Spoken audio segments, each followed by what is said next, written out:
Come on!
And I can tell you with no uncertainty that miracle cures are no laughing matter. I bid you good day, sir.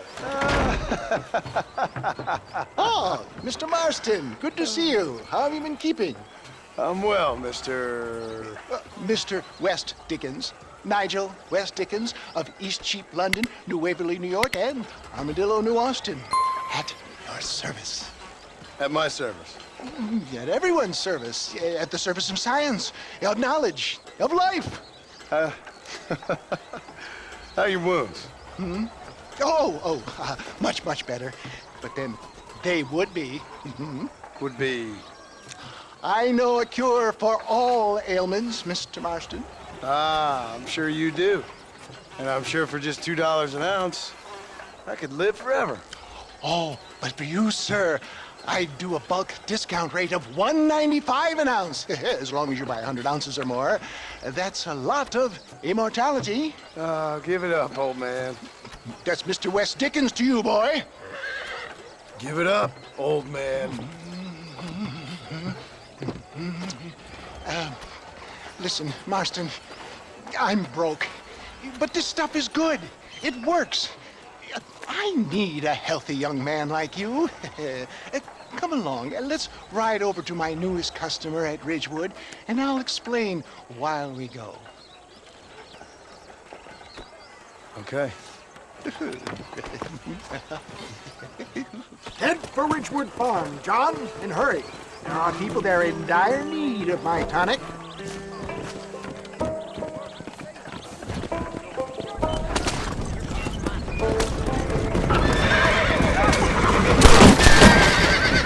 I heard about you, Mr. West Dickens. And I about you, John Marston. Hoodwinking the weak, gullible out of their hard-earned money. My dear boy, it is you who is gullible, if I may be so bold. Get back on the road! We'll have nothing left by the time we get to Ridgewood. For heeding such ill-informed scuttlebutt. You're as full of wind as a horse with the colic. I have been blessed with the gift of language, and for that I will not. My thousands of happy customers attest to that. For the love of God, try to stay on the road! Those men trying to kill you didn't look so happy. If my tonic is such a sham, how do you explain the fine battle in which you find me? Last time you saw me, I was knocking at death's door. You should thank the doctor for that. I reckon you were acting it up worse than it was. Act I can, John. A more convincing Othello there has never been. And so shall you, a fair Iago or Cassio make. I don't like the sound of this. Showmanship, John. The flourish, the bow. Stay on the road! We're going to destroy the merchandise! We are operating in a competitive marketplace. Our product must stand out.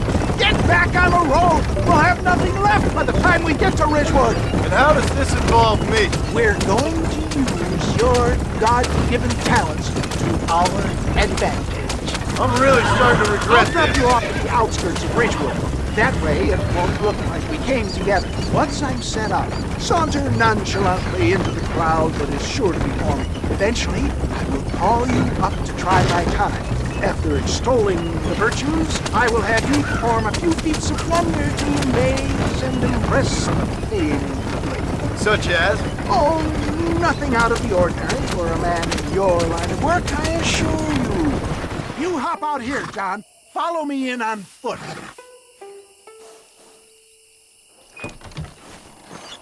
I'll see you there. Be ready to enchant the crowd.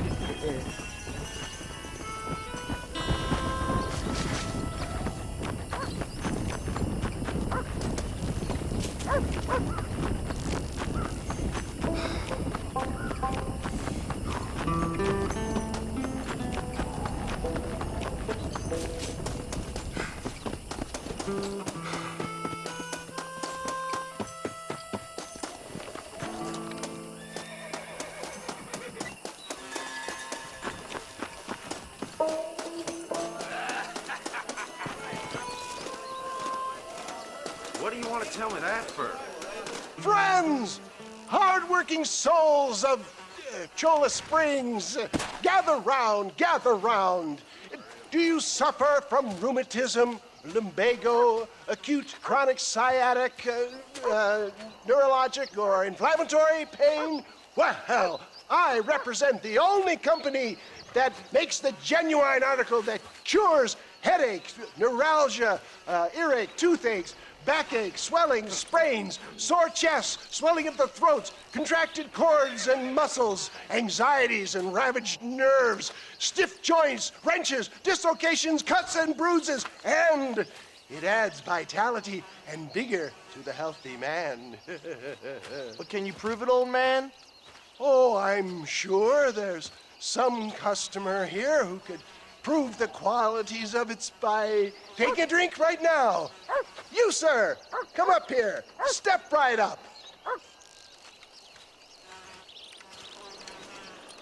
That's the spirit. Ladies and gentlemen, pay close attention. This poor, wretched volunteer, entirely unknown to me, will demonstrate the effects of Dr. West Dickens' own patent tonic. Be you a cowpoke or athlete, this miraculous elixir developed with the wisdom of the East keeps the muscles supple and relaxes the cords. It loosens the joints and gives a feeling of youth and vigor to the whole system. Not possible, I hear you say. Well, doubt no longer. Faith can move mountains, but I ask not for faith. I am a man of science, and today science will be vindicated. Your eyesight is greatly improved. Is that not so, friend? If you say so. That's right, it is. You heard him. What a good sport you are, sir. Now, gaze over yonder at that porch. If you squint, you may just be able to make out the skull that's hanging there. Go ahead, friend.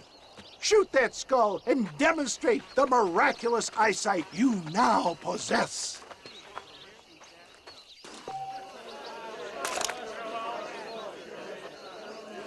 Remarkable! The eyesight of an eagle, granted by imbibing Dr. West Dickens' own patent tonic.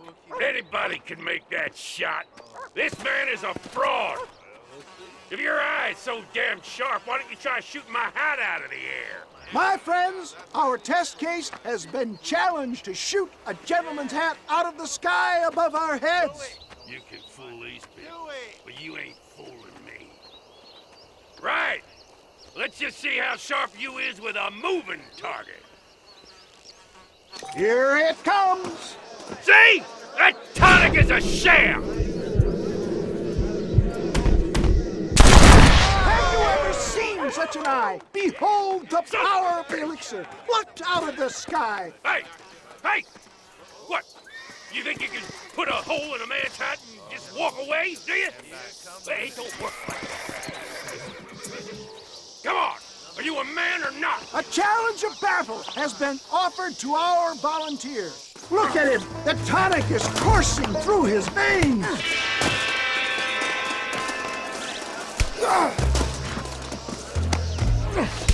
I'll rip your face off! He is merely toying with you, ladies and gentlemen.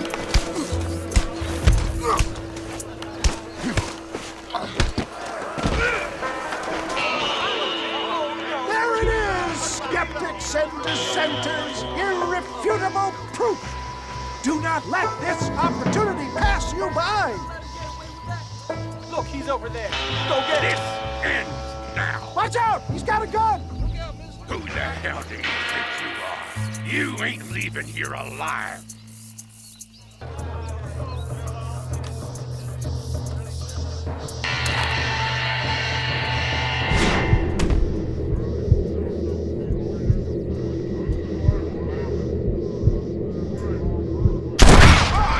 Marvelous shot, dear boy. The kind of deadly accuracy that can only be afforded by the West Dickens elixir. Come, I have plenty for all. You'll be fine. Get out of my way. Hey, where are you going? I want a bottle. Get me a bottle, please. One of them, right here. No harm in trying one bottle, I suppose. Well, I think that went kind of well, don't you? I'm just glad that my normal job involves either chasing after cattle or murderers. Not the likes of you, mister. Don't be like that. Now, if you'll excuse me, I'd like to say my goodbyes, head on back to the real world. Wait, sir. I've been thinking about your predicament, and I think I may have an idea. I've been thinking I could be your cunning Odysseus. Beware of the Greeks bearing gifts, sir. Williamson had better beware. We will make them into Trojans. I don't rightly get you. I want you to go and see my old friend Seth. He can come across as a little curious, but I'm sure you two will get on. He's most often found at Coots Chapel. He's very devout. Why see him? Because between him and me, we can get those gates to open for you, and you can walk right in, just like in Homer's great Trojan yarn.